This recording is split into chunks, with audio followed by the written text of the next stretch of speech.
Hey, everybody, welcome back to Too Many Men. We are here. We just needed to take a little bit of a sabbatical to take care of ourselves. And then, to be quite frank with you, my last week was hell. So we had a bit of a delay, but we're here. The hockey world threw a crap ton of things at us this week to ensure that we would be back to record. So here we are. But we would not be any bit, not even a morsel, not even a slice of rice of a podcast if it weren't for someone who's literally written my very favorite piece of the entire year. It is on her Substack. It came out right after the election. And if you haven't read it, please do. I've sent it to probably 10 people already. You should be subscribing to her Substack. She is boots on the ground in all things that we're going to talk about today. The incredible, brilliant, speaking to my soul writer and thought leader, Sara Sivian. Sara, how are you? Oh, I'm great to be back with you guys now. You girls, you know what? You girls, you gals.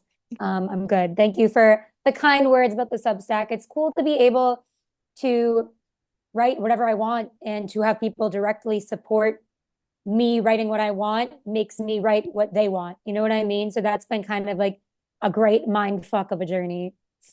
Can you remind the people of the URL of the Substack?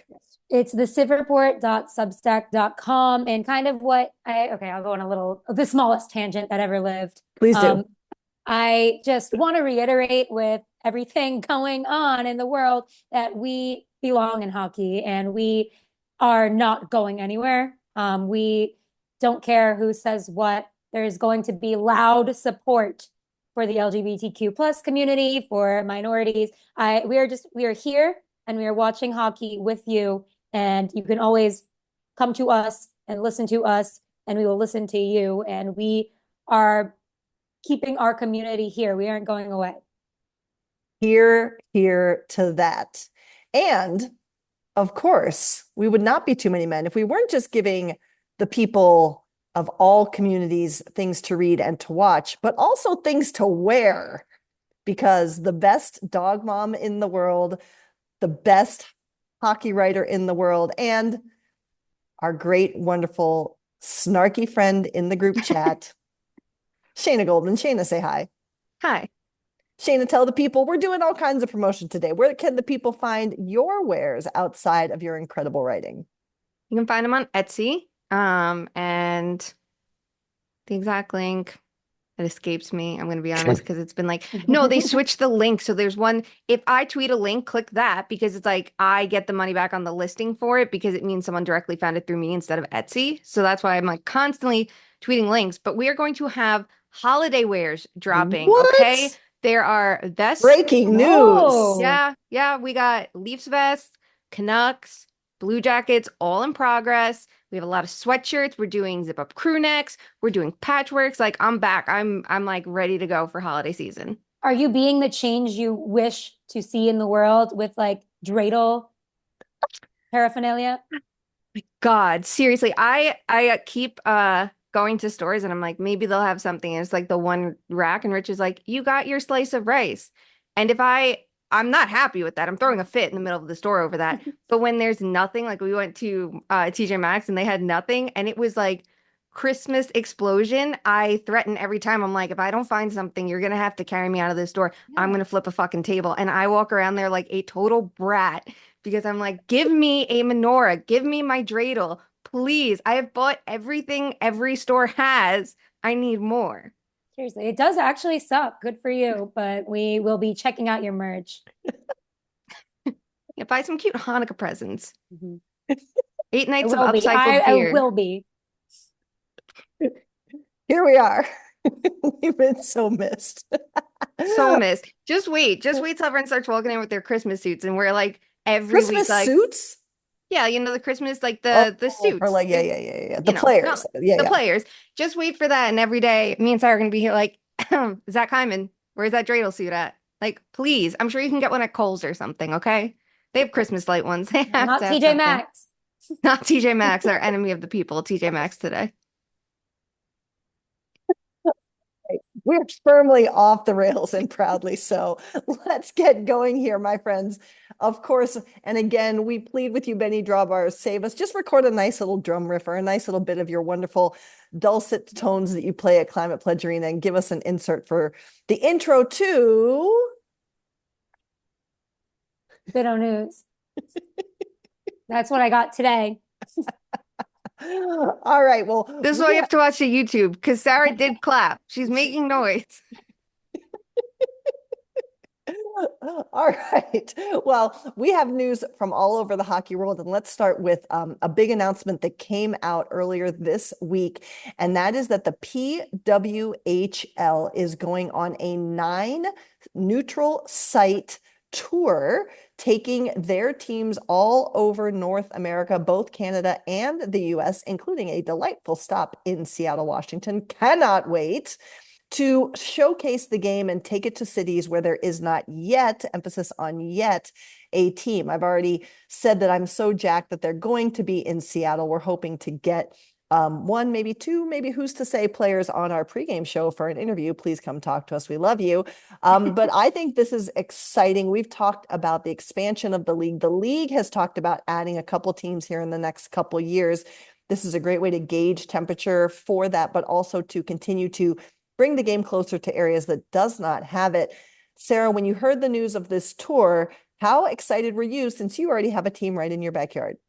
Yeah, it's awesome. It takes the temperature, like you said, for potential expansion. Not just that, it shows everybody how popular women's sports are and just how the influence from the grassroots. Like what I thought about was Alyssa Gagliardi, who's been involved with the PWHL like hugely. She's from Raleigh. She used to, I wrote a story about her once because she was working with the Junior Canes. She just has these stories about growing up there, and she would play with the boys, but she would have like her own locker room. It was just like kind of isolating. So now she is making sure that like women in Raleigh or kids in Raleigh, girls are having a different experience. Just like the grassroots efforts from city to city are going to get a slice of rice. And Shayna, what's cool about this is you can find the full schedule and slate at the PWHL website. What I like about this is that different teams are going to different cities, right? So you're going to kind of get to see a mix of the talent in all the different places. But from your perspective, strategically, what do you think about the selection of the locations to which the PW is going with this tour? Yeah, like I look at those cities and I don't think any of them outside of maybe Detroit is like an immediate expansion site. So it's a nice way to like test the waters. Like we know Detroit has done this before and aced it, and there's that appetite for more. So I could see them or Pittsburgh, but this is a slate of totally different cities. Like get the fans acquainted with them, right? Because this isn't per se, I don't know, the New York fans, if they're going to Seattle, it's not expecting them to go there or something. It's, hey, Seattle, meet the PWHL and meet the New York teams, because something about, seeing it in your backyard and watching it in person, like that's going to get you way more interested in it, right? It's a good marketing tool to just spread the wealth and say, here we are, and now watch us in person and, build that attachment. So I like the slate of cities because all of them make sense to me in the long run as potential options, right? I could totally see Buffalo bringing back a team. I think Denver would make a ton of sense. Seattle, perfect, but you have to make your way out there. So I think this is like a good stepping stone. It's a good thing to do. And it feels like there's just been so much news about the PWHL, and a lot of it's so positive, including this, that you're like, okay, sick. Don't forget, like this is happening and we're building to that season start. Yeah, I'm jacked. I have my tickets already, and I can't wait to see this all go down. It's going to be really, really awesome. If this tour is coming nearby to you and you are able, please go check out some of the best hockey in And send the us boots world. on the grounds videos. Yes, please. Wear Too Many Men merch and send us boots on the ground. Please. We'd love to see it. Please. That ends the only positive news we have. Because Yeah. from here, it's all downhill. Let's start with the biggest piece of news that I would like the world to remember. We tweeted this out that Shayna Goldman accurately predicted back at the end of October, though we take no joy in it. And that is that we have our first coaches firing of the season. Jim Montgomery was let go after a, what was it, 5-1 loss to Columbus at home. That, of course, was not the only issue with this team, but there's been a lot of discourse since this, leading up to this decision, of course, but also since this decision has happened, of, is it a message? Who's really at fault? How quickly is Jim Montgomery going to get rehired? And how sad are the Bruins going to be not to have him? Sara, you were at the Bruins practice and availability yesterday. Walk us through this news, walk us through the impact of it, and walk us through what you think about what the Bruins have decided to do. Yeah, I did like an extremely deep dive column yesterday because I'm like, if I really like Don Sweeney as a person. Like, that's my personal bias. I think he's really smart and engaging, and he's kind of funny. Like, one of the smarter hockey people to talk to. He talked to us yesterday for 25 minutes. And that's why it's so frustrating, I think, to watch him just not. I mean, he's saving his own ass. And this is something that is so entirely prevalent with former players that are especially homegrown, like a former Bruins favorite in ownership everywhere. You got Cam Neely and you got Sweeney, and these are like, there's no checks and balances here. So Sweeney has fired 3 coaches, and it's just kind of the same issue that persists. And I mean, like, where do I even begin? Joe Sacco is like kind of a Bruce Cassidy prodigy. So he worked under him. He has the same direct, no nonsense, X's and O's approach that's like less personable. You did the Jim Montgomery, the more personable. Now you're back to Bruce Cassidy. So we're admitting that it's not. I mean, look at Bruce Cassidy. He's talking about Taylor Swift and sitting pretty with his ring in Vegas. He was an issue with that kind of the youth, but Montgomery wasn't the solution. Okay, where am I going with this? I think you've had years of good grace, of transparency, of homegrown salary cuts when it comes to Bergeron and Krejci. They told you realistically exactly when they were going to retire, what the plan was, even if it's like, all right, a 5-year plan. You absolutely knew that. Bergeron and Krejci wanted to make the team better as a whole. They care about the Bruins. So what the fuck were you doing for 18 years? I don't know. Like, you had 18 years to figure out who's going to be the next Bergeron. You go for Visor Rick Nash, I'm sorry, at the trade deadline, and you trade your first round pick. You fumble the draft of the picks that you do have. I mean, I looked back on that yesterday. It's like Peter Chiarelli had just been fired during that 2015 draft. And I know Don Sweeney was kind of nervous, shaking in his boots, thinking, I'm going to use the draft to be employable. Like, I am going to go for the easy picks or whatever. But it's just, after a decade, you just keep doing that year by year. Now they're trying to reconstruct the Bruins to be tall and big and mean. And it's just like, yesterday, talking to all the players, they didn't have an answer, because there is no answer other than you need better players and your money's tied up in things that don't make sense. So you can look at it 2 ways. You can look at Don Sweeney kept the franchise relevant, right, for all these years, and they kept going to the playoffs in like a Canes-esque way. But in the same way, don't act like it's the coach's problem. I think when we go through these stages where it's time to call a spade, it's time to do the reconstruction. Usually the GM is let go. It's unusual to have a GM for 10 years through all these stages. And he's just doing, why would he do anything other than the same thing he's been doing if he's not getting fired? And also just, I forget what else I was going to say. I think that just about covers it. Well, and I want to pick up on something that you brought up, Sara, because we chatted about this a little bit in our chat yesterday. But John Scott, former NHL All-Star and the MVP of the All-Star game, hat tip Jeff Merrick, put out a tweet yesterday and said the NHL has a problem. Former players are put into these management positions and get given the keys to the kingdom. So many of them underdeliver, but they get away with a longer leash because of who they were as players and how much they are beloved by the fan base. And I know that I have been on the soapbox for years, so have we all, about the fact that this is a business, people. This isn't like bring all your buddies together and go out and play pond hockey in the backyard. If you're going to run a team successfully, I continue to advocate, you need hockey minds. You absolutely do. But you also need people who know how to run a business, and whatever that means. Shayna, do you want to react to that point, or do you want to get deeper and talk about specifically what you think the Bruins need to fix in terms of where they are right now? Well, I want to react to that point first, but it's just former players can be good. You look at Joe Correct. Sakic, and I think that's the prime example. That is the gold standard of what you want to be. But then you can also look at, I don't know, Eric Tulsky and look at everything he's doing. That's someone who worked his way up in a hockey organization to this point, and look at the power of the Hurricanes. And we're going to talk about the Predators and Brady Shea, I'm sure, at some point today. And you're going to look at the difference knowing who to hold on to and what the system can do and the power of it. And look at the turnover they've had. That's not a former player. And look what he can do. So it helps to have different minds in there. But yeah, like to Sarah's point with Don Sweeney, he has been there forever. And obviously, he is a big part of the problem. He built this roster. He has depleted their center depth and thought Elias Lindholm's going to be a 1C, which no. And he gave a ton of money to Zadorov, which, shocker, didn't work out. And while those players might have fit in Boston, not at the cost, because then you couldn't add around him.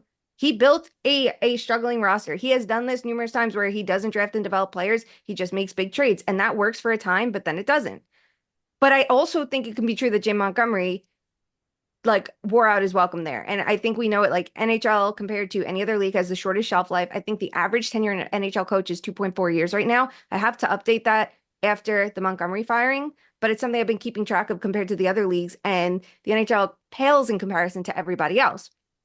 I think that he wore out his welcome last year. I think that there were problems in year one. You look at that amazing season the Bruins had and that collapse in the postseason to the Panthers in 7 games. Like I don't think he's had answers for some time, but I think it came to a head this year. He's working with a broken roster, but he has not done anything to maximize them or get anybody going, that I don't have an issue with them letting him go, because sometimes your voice runs stale, or sometimes you don't have the right message for the team at the time, and that's fine. But like, two things can be true here, and there's a lot of wrong in Boston, and I think every year we see a little bit of the wrong and they still make the playoffs. So it's totally okay, because like the ends justify the means. But now it came to the point where they're like, okay, maybe we're not the same old Bruins that are just going to snap our fingers and everything will be fine. I do want to say, like, I completely agree with you there. And I think it's such an unusual situation when you have, I guess, two of the best goaltenders of that time, of that year on the same roster. I think that held together so much because I would watch every single one of these games and I'd see the trends, and everyone's like, don't get mad. They're having a historical regular season. I'm like, they should not be winning these games. I feel like I'm being gaslit by the Boston Bruins, and they gaslit themselves and each other into keeping everything afloat longer than it should have been. You know what I mean? I think Yep. that's why it's so easy to fire him 20 games into this season, because then it's like, all right, well, what do we do? That's the first pecking order of business. And I don't know. I think I find myself, the column I wrote today was really harsh. So I just wanted to also be like, you know what? What am I doing as the GM of a team having a historical regular season? What do I make of that? Still, we don't know what to make of that today, anybody. So it looks like both goaltenders are falling apart on their respective teams now. And it really was goaltending holding that shit together. So I don't know. And everyone the whole time too, they were like, well, the Bruins defensive identity. And it was like, yes, because Bergeron was thriving and McAvoy 2 years ago was Yeah. thriving. But it's like the goaltending, the goaltending, the goaltending. It's like everyone's so stuck on like the big bad Bruins and their defensive identity, and they're not looking at what's actually working.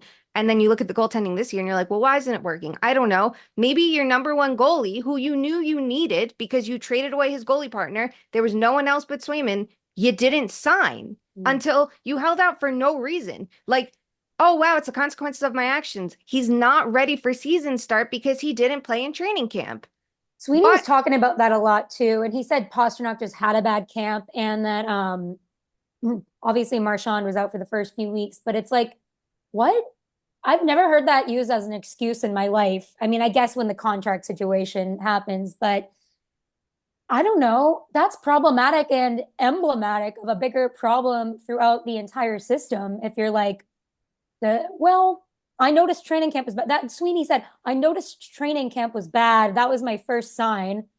And you so just what did like you do chill. about it, Yeah. Don? I don't know. Like, Like, I what? get it. I get it. There's a separation of powers, right? You don't want to like overreach on your coach, but like you noticed training camp was bad. Maybe because you were missing your number one goalie and you were fine with that. Like you had your hands full with situations that you caused. I love it. And then what do you guys think of the contract thing? He's like, well, he was in the last year of his contract and we couldn't agree on a number. Like, I'm sorry. You're going to use that. If you made a decision, own it. You fired your coach. And instead he's like, I'm going to hide behind this.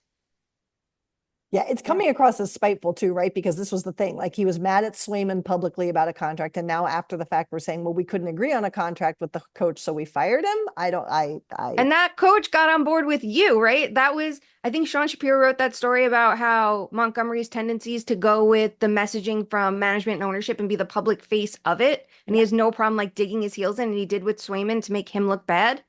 Like that coach defended you, and now you're gonna be like, yeah, fuck him. That's what it sounds like. Self-preservation. Watch what the leader does to others and get ready for them to do it to you if you don't counter punch. But that applies to a lot of things right now. Wow, anyway, here we go. So to put a nice little bow on that, all of the Jack Adams finalists from the 2022-23 season have now officially been fired. So we move on. All right, now we have a dearth of injuries and weirdness to cover. We'll try and go through these. Let's go through these geographically. We'll try this. We'll see if I can do it right. Let's see if I can remember where cities actually exist.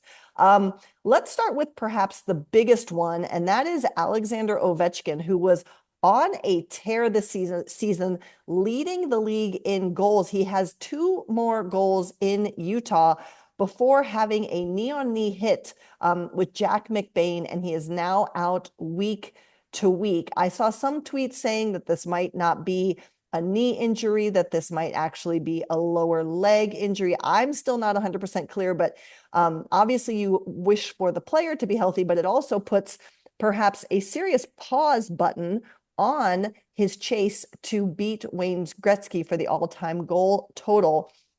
Sara, I don't know if you were watching this game live. I happened to be, but what do you make of Ovi's chances now to potentially come back and still beat the record this season? Yeah, it just sucks. I still feel like he has a good chance though, because when he left us, he was like a month and a half. He had a month and a half cushion.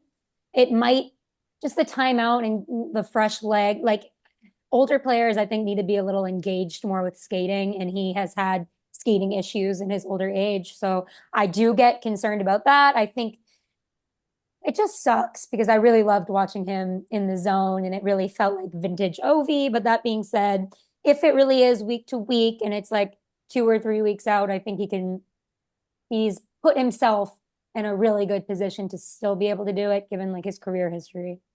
Shayna, what say you? Can he still do it this season? Or since we don't know really what this is and we don't know what he's going to be like when he comes back, do we now maybe think it's a next season possibility more so than this? It depends. If he's out any more than a month, I worry it's going to be a next season thing because that we're saying then he needs to be healthy for pretty much the entire rest of the season, right?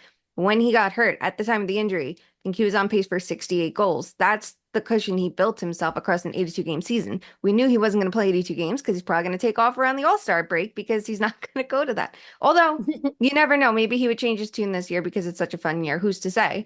But, you're thinking 60 plus goals, which didn't seem like a possibility. Those first couple games of the season, it's not that he looked washed. Like last year, he looked tough. It was just, oh, okay, like what are we going to see from him? And it hasn't gone his way yet. And then he starts going on this incredible run.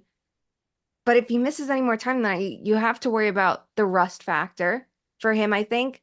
And also, like, can the team just get back in sync around him too? Like, I'm curious how they're going to look without him too, because say the Capitals can't, they start deteriorating because they're missing the player so much runs through.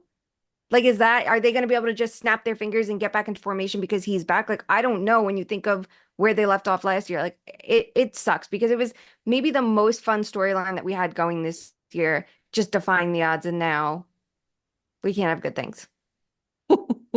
Well, staying in the Metro and on the southeast side of things, Carolina announced that Freddie Anderson had a knee procedure and is out another 8 weeks. Sara, this seemed to be calamitous because at the same time, I think at the first release, at the time, there was something with Kochetkov, but he is now back.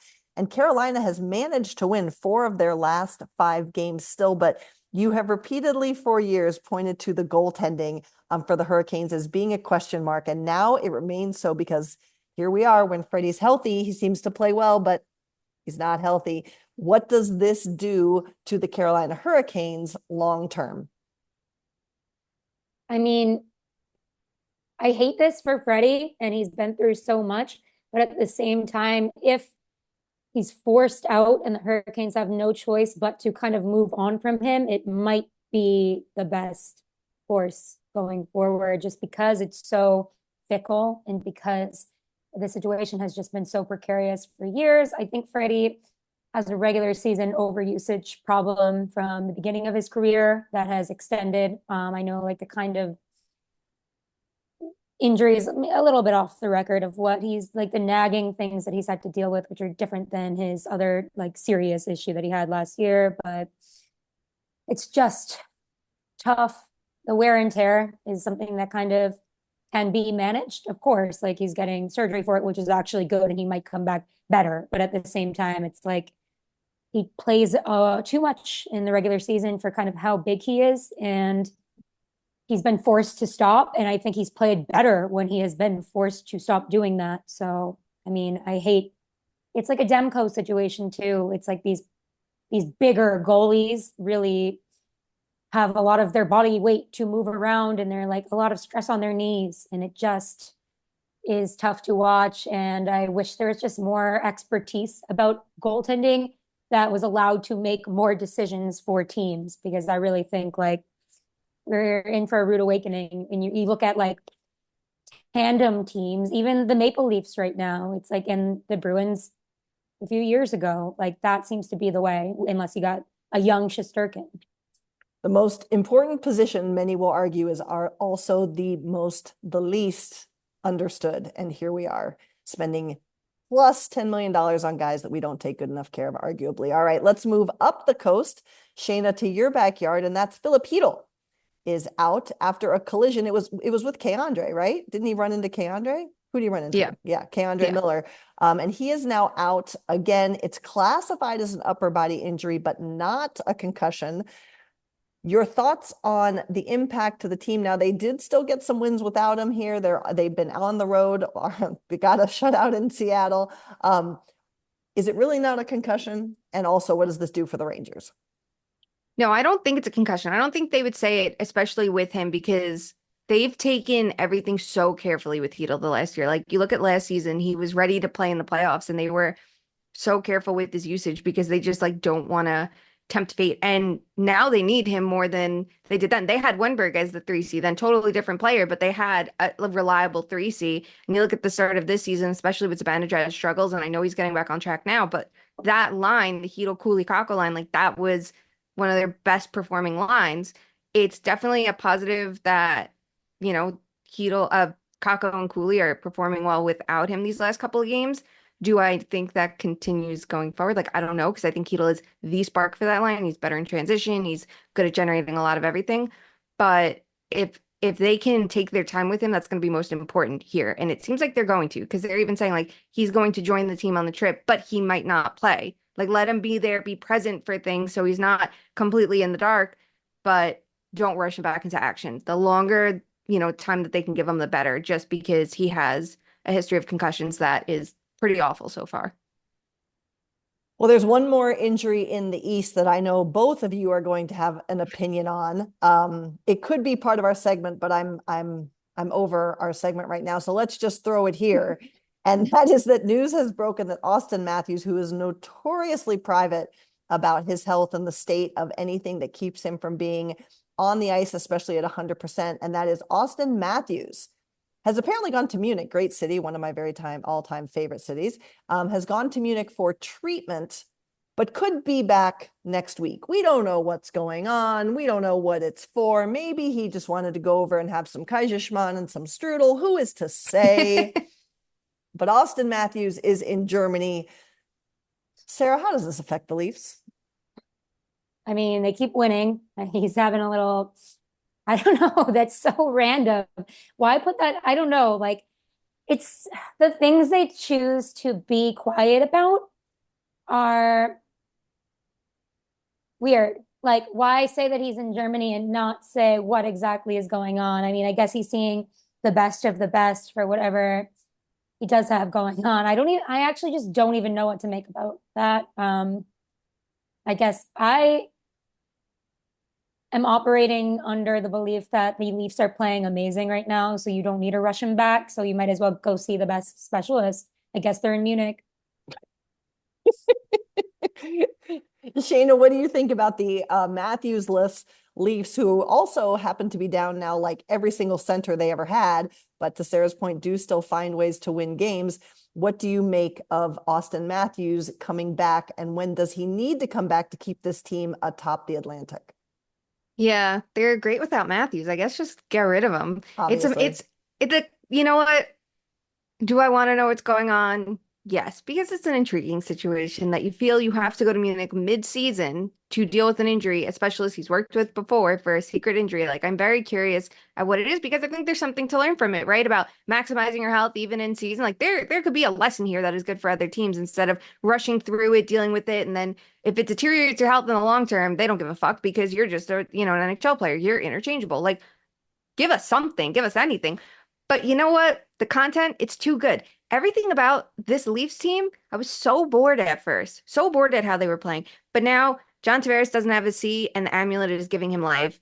Austin Matthews is the problem in Toronto. Bobby McMahon is the hero. Everybody is hurting more. Fraser Minton, who came up, is a gift. Like, all right, you know what? Whatever. If you don't need no Matthews, no problem. I'd like to see what happens when they go up against the Florida teams, and that's when he's potentially projected to return. But to come away with the win over Vegas is pretty impressive too. So there you go. But now you're down Matty Nyes. So let's see how you're gonna keep this going. Like who's to say what the Leafs are gonna do next? But at least it's content. That was a completely legal hit, by the way. Completely legal hit. Yes, come on. Okay, so I watched this hit 100 times live. And then I tweeted about it. You can't watch it 100 times live. It's only live once. Okay. I watched all the replays. I was watching on TV and I pulled up my laptop to keep going through it and trying to like wrap my brain around it. And I tweeted I thought it was a penalty. And someone texted me later on being like, I don't think it's a penalty. So I'm like, okay, let me try to watch it because this is like someone I like. It's different than seeing some idiot write it online like that's not a penalty or in your comments. Okay, the initial hit, there was contact to the chest, and it was the follow through that had the head contact, and he left his feet after the contact. And I'm like, okay, so maybe it wasn't a penalty. I still don't like it. I still don't like it at all. But Steve Dangle had a really good idea.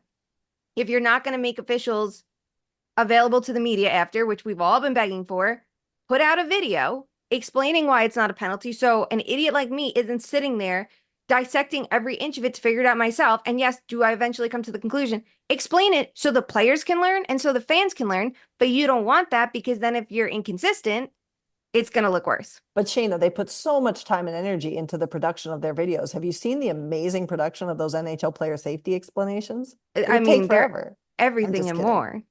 No, okay. So you're saying he didn't leave his feet till after contact? Yes. Because that's where I was losing my mind yesterday. People are like, the commentators like, he didn't leave his feet. I'm like, he's literally but not he's on his in feet. the air. Yeah. Sarah, because it's you literally, there was one angle I think that shows it the right way. Sarah, do you have a take on the Matthew Nyes hit, or are we just exhausted? It's just like, it's okay, Leafs media. They're genuinely good now. They genuinely have confidence. We don't have to do this. You won 3-0. Like, you don't have to do this. You don't have to sell every hit. And so you think it was okay? You think that yes, it was I think it was okay. Okay. All right. There we go. All right. Then I see the like, oh, but if this were Ryan Reeves, he would have done the Ryan Reeves hit was different. And also it helps you that he's not in the lineup for these 2 games. So shut up. All right, we've spiraled. The Leafs have they managed to, they come in and they make themselves the story regardless, even if I refuse to go to that segment. But anyway, let's move on. We have one more departure from the ice to talk about, and this one I want to be a little more sensitive to. We obviously hope that everyone is healthy and okay. We don't wish injuries on anybody here. But JT Miller does not play. I think he had just 2 shifts in the game on the weekend, the loss to Nashville. And I obviously listened to a ton of Vancouver sports radio out in the West. And I listened to it later because the guys out there from Vancouver radio do a great job of putting out their content and podcasts. But as I was listening to it, the podcasts were coming out after Vancouver made an announcement. I'm like, oh, this is just not going to be a good look, because everyone was wondering, JT Miller gets benched. What's this all about? Da, da, da, da, da. And they were spinning it. And this is going to be Tocchet trying to send a message. And then it comes out that JT Miller is leaving the team for personal reasons, and no further detail is being given. It's not injury. But when you hear personal reasons, and that to me is often an injury to the soul, the spirit, or the mind, and that means that that's something that needs healed. And so I hope that he can get better. No timetable for this one. Sara, your thoughts on JT Miller needing to leave the Vancouver Canucks in the season that, while they're still doing quite well in the standings, is certainly not going to plan as far as what the expectations were thus far. Yeah, I hope he's okay. I know there's been no speculation, like there's been confirmed that it's not total, like, I don't know, drugs or alcohol or whatever. I hate that we even have to say that, but his wife deleted her Instagram because she didn't want silly comments like this. But I know it's like a restart for him or something, but who knows what's going on. That's why no speculation, but wish him the best. I don't know. I really don't know what to say about this one, but just hope everybody is doing well. Shayna, the Canucks have been in kind of a bit of a conundrum in terms of their lineup. They can't seem to really get a rhythm going. And as our one and only Sara Civian told us at the end of last season, Demko was not going to be coming back anytime soon, though he is traveling with the team now. But while they get Dakota Joshua back, there have been some question marks, Besser question marks, all these things. What does this do to the Canucks' ability to perform on ice while JT Miller does whatever it is he needs to do to get right? Yeah, they're basically without their second line. They're without the two core pieces of their second line, which you could argue at times is their first line. Like if it wasn't important, he would be in the lineup, because I'm sure he's a competitive guy. Like I hate when like the speculation runs wild like that, and you like his wife has to delete her Instagram to avoid that. But it's a really tough situation because you're gonna have guys elevated into roles they don't belong. Like guys like Kiefer Sherwood are gonna be playing in the top six, and he has been a revelation for the bottom six, right? He hits everything, he brings a ton of energy, and he's this, yeah, the secondary scoring is amazing. Is it first line caliber? No, that you if that's on your third line, you are in great shape. And like that's like we're gonna see like the tests of their depth. And then they still have issues on defense. Their defense now has to be better. That Susie Myers pairing needs to get their shit together because they are not good. And that forward group is only going to be able to generate so much that you need to be that much better. And then the goaltending adds this wrinkle into it too, right? Because I feel like Kevin Lankinen's hit a wall, and now everything I feel like is so up in the air that now the pressure is on for everyone to be that much better, right? If you can go on a PDO vendor, great, wonderful. But like the fundamentals are important. Bender, that's rich.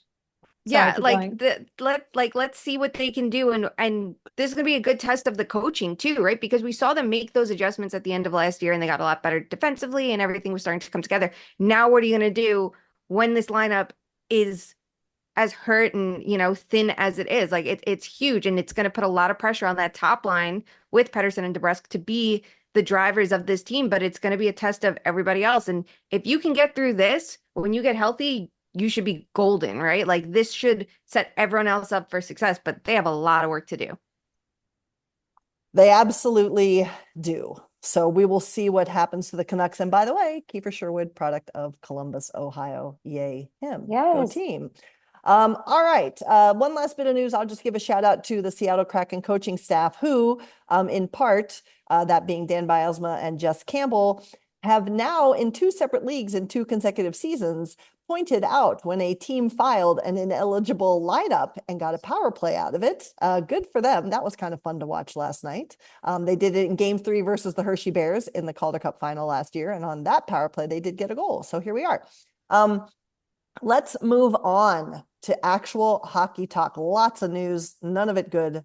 But here's some fun hockey talk. I'm excited about this. I'm excited to hear what you guys think. We talked about the PW season getting underway with the tour, but they, as they tend to do, and we love to see it, are challenging the way we've always thought about how the rules have to work in the game of hockey. And they have released that they are introducing the quote unquote no escape rule, which, like, good for you for giving it a fun name right off the bat. This rule basically says that if a team takes a penalty, when the penalty kill starts, the team that committed the penalty has to have the players out on the ice who were on the ice when the penalty was committed. So first of all, not only are you not going to necessarily be able to get your penalty kill unit out there that you want, you could be in a situation where you have to start your penalty kill with 3 forwards and 1 defender. I think this is fantastic.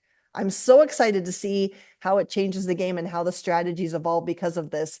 Sara, do you like the no escape rule?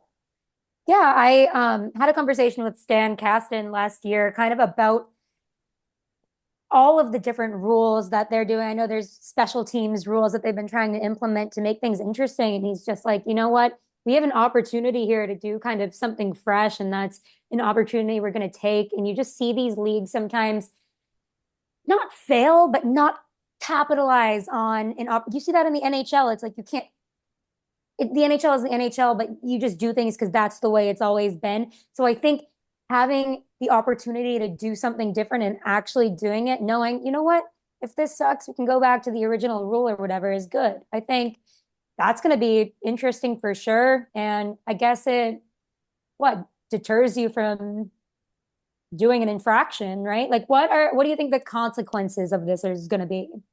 Shayna? Okay, I don't like it. You don't like it? No, I think this would be fun to implement for preseason and see if it works before you commit to it. And I think it was Montreal the other day was stuck out right for 2 minutes with, was it 3 forwards and 1D? And like, listen, I get it. Does every player now have to go to penalty kill meetings and study special teams? And while I love the idea of every player becoming more versatile, right? Why do the women always have to be so versatile? There's so many rovers in women's sports and they have to get at everything. I love penalty kills. I love the jailbreak rule. But now I feel like you're going to be out of sorts, and this is now going to help power play scoring. Maybe this is because power play scoring was down last year and that was a whole conversation and shooting percentages were down. I feel like this tilts too much the other way. I like the idea of the jailbreak rule, and I think this is going to hurt it because now you have to get those players off the ice, get your bodies on, get into formation, and now figure out ways to find those opportunities. I don't know. It doesn't do it for me enough. I like the idea of it, but no. I think this takes away from something special. Okay, then don't take a penalty. Sure. I mean, that's great in theory, but someone's gonna take a penalty. I don't know. I get it. I love it. It tilts the scales a little bit back because we gave shorthanded teams so much opportunity last year, but then it's simple. Build a better power play. Be more prepared for this. I think it should be, I want to see this another year of that before they start changing it again. I kind of hear you on that. Well, what if it changes and makes the power? I mean, the women already play a more aggressive penalty kill anyway. What if this just becomes a whole like different kind of play then, where it's not even necessarily purely defensively focused, and now we have like basically a big game of keep away, and now you're pushing and you're keeping play in the neutral zone. Like this could be hella fun. It could be, but those players also could be exhausted. They might be on the ice for a minute 45 when that penalty is taken. Now it's a quick draw and you're back out there. I don't know. Well, I don't know. It's the same as icing. Come on. I'm a little bit worried too about like you're gonna see a star forward who would never kill a penalty think I have to block a shot now and like break their hand. Like there's things that I'm like, give me another year of the jailbreak rule that now everybody's up to speed on it and see how everyone reacts to it before you make a change. We are at an impasse. Right. Yeah. I'm excited. I like the boldness. I like that they're trying things. Did you just both sides us? I did. No. I actually did. And I agree. Like, I want to see how it plays out. I like the balls, but I think Shayna really brings a good point here. Why do women have to be like the lab rats? Okay. But why not say, look at the women continuing to innovate while no one else does? I think both things are true. I love that they're making these bold changes and testing them out. But sometimes I'm like, I don't know, like you're allowed to have specialists who are like offense only and defense only. And it's like, I feel like every player has to be good at everything. It's like, well, now you have to do it with the shorter bench, or now you have to do it. Like, I want to see them get time. Like there's too many changes sometimes. I feel like I'm an old man yelling at clouds. Yeah. I love the innovation. Like I can't stress that enough. But sometimes I'm like, just let them cook, like here was year one of the league. And I kind of just want to see like tweak a couple things, but nothing this drastic. Yeah. Just see what everyone looks like a year into it. Right. Because for all we know, everyone's power play is going to have a totally different strategy because they're going up against jailbreaks and they're like, well, let's try something totally different we've never seen before. Bestie Hillary Knight, All tell us right. what you think. We know you listen. Just kidding. Yeah, any hope. P-Dubs Just players that kidding. want to discuss, like, we're here. All right. Well, now let's talk about the boring men who don't do anything interesting in their game. Do we want to talk about the Penguins at all? No, we can skip them. What is there There to are other say? bad teams. Let's talk about the other bad Yeah. teams. It's I remember us talking about them after their first game and me being like, that was the most depressing thing I had to watch, and I actually felt bad for them. And like, Yeah.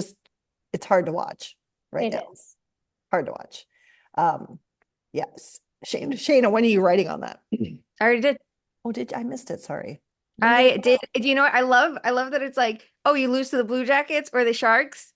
Now, like, because it's like Detroit, they lost to the Sharks, panic mode. Bruins, they lose to Columbus, change their coach. And then the Penguins lose to Columbus and get their asses kicked Friday night. And then they blow a 3-0 lead against San Jose and they win in the shootout, but there's nothing to be proud about. And it's like, now it's panic mode. Let's discuss. I love That's it. the worst part. Like the collapses. They're losing every single. Yes. It's like Five scoregami times. for how Five many times this year they've had a ways can they multi-goal game and lose? lost. It's insane. They're doing their own scoregami. All right, let's talk about a player who seems to be struggling. And at the end of last year, it seemed like this was going to be a divorce coming in the offseason. It didn't happen. And that's Trevor Zegras on the Ducks. He's not producing like he used to. We know how pestilent, I'll say, he was at the end of last year. Shayna, what do you see in the future or lack thereof between this player and his one and only place he's played thus far in Anaheim?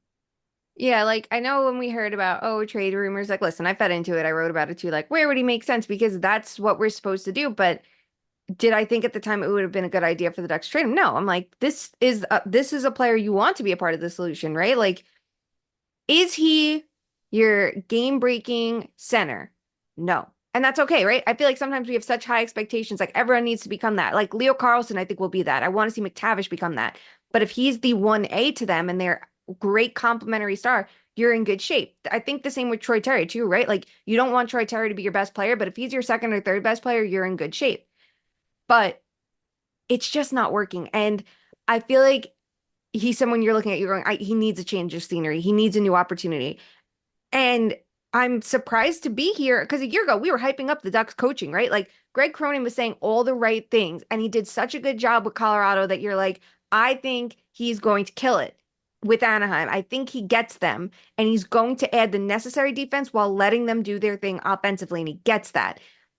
But that hasn't been the case. I feel like it's just dragging this team down and taking away what makes them special because you can teach defensive structure, but you need to find a way to do that without absolutely crushing their best strength, their fun, exciting offense. And it just feels like you see that especially with Zegras, but he's not the only player it's happening with, but it just feels like he's completely getting dragged through the mud this year. And it's not fun at all. And Sarah, like you spoke to Greg Cronin about it, right? Like you were even impressed by him. Yes. I mean, that's my biggest disappointment of the season so far. I just don't understand. Like, I get it was a hot take of me to think they were making the playoffs, but why? Like, it seems like the pieces there should be better than this right now. I think I mean, I guess you do have to learn a little bit of resiliency, but I just don't understand what's off when you've got an amazing goaltender. You've got all these guys who should be cooking on the power play who kind of are. It's like, you even got Frank Vetrano, Troy Terry. I just am at a loss with this team. Did you guys see the bit where they were in Manhattan to play the Rangers? Yep. And so Gudis with the glasses. I He was didn't talking see about how this. nice Vegas is as an arena. They're like, oh, you were there for that? He's like, yeah. but they sent Gudis and why am I Strome. blanking? And Strome to the NHL store to try and sell Anaheim stuff. And the bit turned out to be funny, but I was like, guys, like this could be set up to be a massive disaster, but Gudis saved it. It was good. Okay. Speaking of this group should be far better than they are. The Predators, man, I already gave a tip of the cap to the Kraken for catching them in a lineup error, but my goodness gracious, you made a lineup error with Steven Stamkos? Like, what are we doing? It just seems impossible to understand how they can be this discombobulated. Sarah, you wrote one of the funniest things I've ever read in my life when you did your article this week saying maybe they should go to a U2 concert. I'm out of ideas here. I know, I think it takes a long time there's multiple guys that have been so comfortable in their roles in their respective former teams, and they are expected to be the stars of this team. So the combination of those two things is a lot. But you'd expect them to get it together by this point. And I don't know. I like Barry Trotz saying that if they might go out and buy something more. And like, I like the kind of, and then maybe he'll start a rebuild. Like, I kind of like the aggressiveness with this team because for so long it has been, maybe we'll do nothing. I like, all right, we're going to try this thing. And then, all right, they're fucking it up. Let me try the other thing right now. Like, at least you're deciding kind of quickly what you want to do. But at the same time, I mean, it is baffling. I think they are taking poor shots and they are really not blocking any shots. So I don't know what to do with that information. It's wild to me. I mean, if you look at Money Puck, they've got Nashville at a 10% chance, excuse me, a 10.8, so technically 11 percent chance of making the playoffs. In their last 10 games, they're 3, 5, and 2. The only thing keeping them from being literally the worst team in the West is that they have 3 loser points.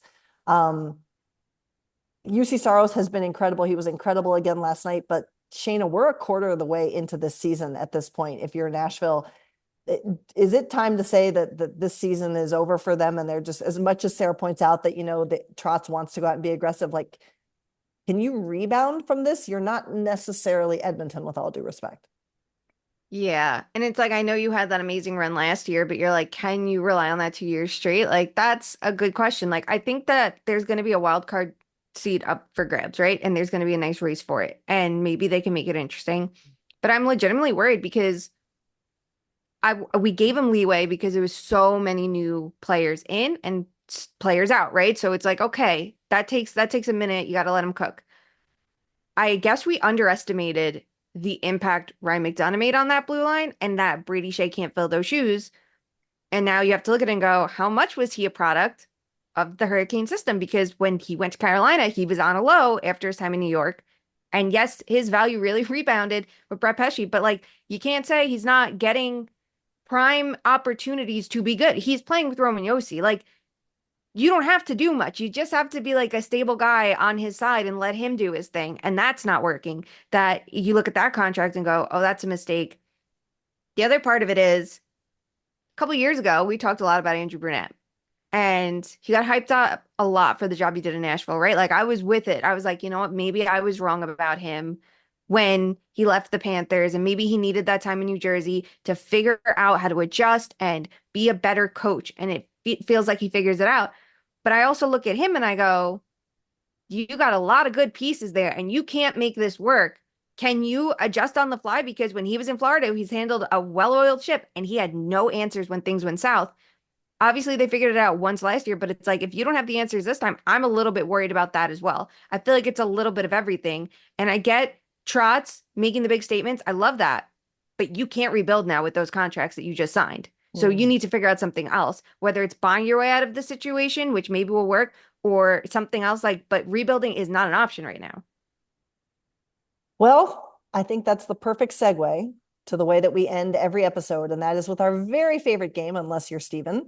And that is the game of Fuck, Marry, Kill. And as is tradition, Vincent Sivian, you are up first. Oh my God, I know. I keep trying to change his name and I did once and it just keeps. If you're not watching us on the YouTube stream, this is Sarah's display name keeps changing to her brother. So we love to tease her about that. But Sarah, it is time for Fuck, Marry, Kill. Are you ready? Yes. Here you go. Fuck, Marry, Kill the following 3 individuals in terms of how hot their coaching seat is. And that is Pittsburgh's Sullivan, Detroit's Lalonde, or Nashville's brunette go? Well, okay, how hot the seat? I'm marrying the hot seat of Andrew Brunette. I think this is the team that was supposed to be good. This is a aggressive GM. I could see, obviously Brunette has had kind of an up and down, like a very weird head coaching history. So I could see them just kind of letting go of him and him finding his way. I don't know. I'm going to fuck Lalonde. I think they're in an interesting spot, the Red Wings, where like how good do they have to be is the question.